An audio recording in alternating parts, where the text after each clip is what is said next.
I really don't know. We're seeing, and as we can see on the screen right now, thousands of people who are making their way to, for a fraction amount of aid that is available.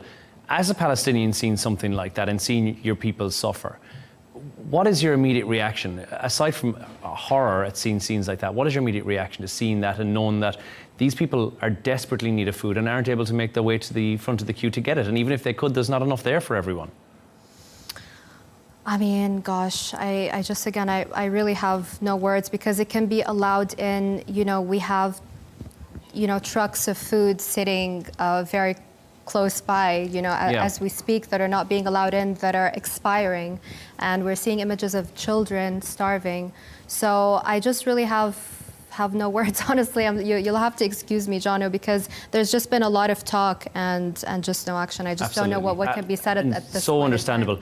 Michael, it's not that the rhetoric changed, but the wording changed when it came from starvation to having the endorsement of it being a famine.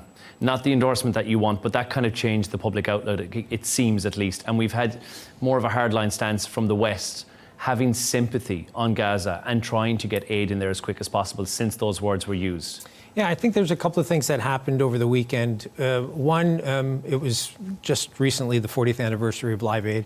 So Bob Geldof was out in front of the cameras speaking about, I might not be an expert on war, but I'm an expert on famine, and this is famine. These people are starving.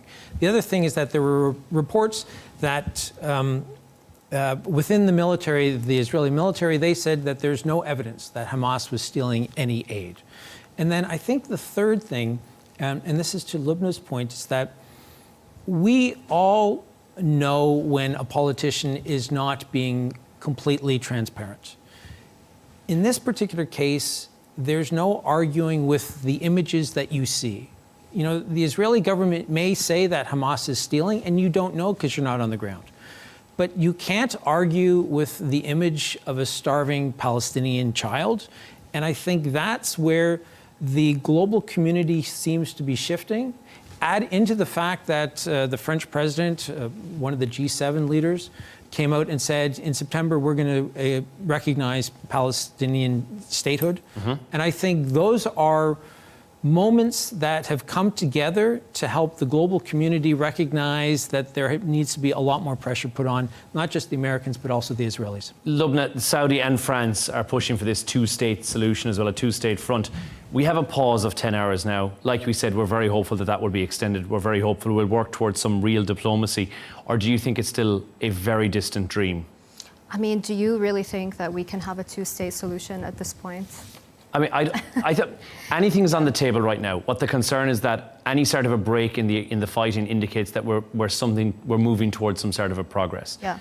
And although no, I don't think many people can see that on the table right now. I just don't see any progress, honestly. I see that they've gotten away with everything, and again, it's all theatrics to me. So it's very sad, because I think a two-state solution was on the table.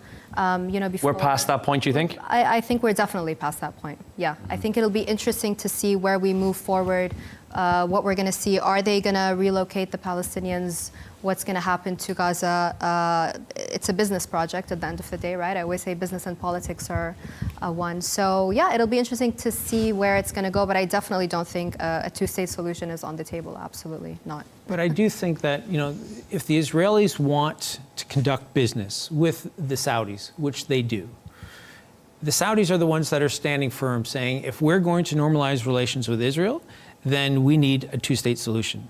And now it's the Saudis and it's the French who are going to be at the UN General Assembly in September asking for a vote on Palestinian statehood. And it'll be interesting to see what goes on there, and also to hear about what's going on behind the scenes, if there will be more G7 countries as well as other countries who will get on board with that. Then, when there's a global shift in perception, I don't know how long Israel and the US will be able to hold out. At the very least, I think the Israelis will have to come to the negotiating table. And just to clarify, that Saudi are facilitating that meeting and not part of the push on the two-state front. But Michael, thank you so much. And Lubna, I appreciate that is a difficult conversation to have. And thank you for your honesty and openness on that. Thank you both very much.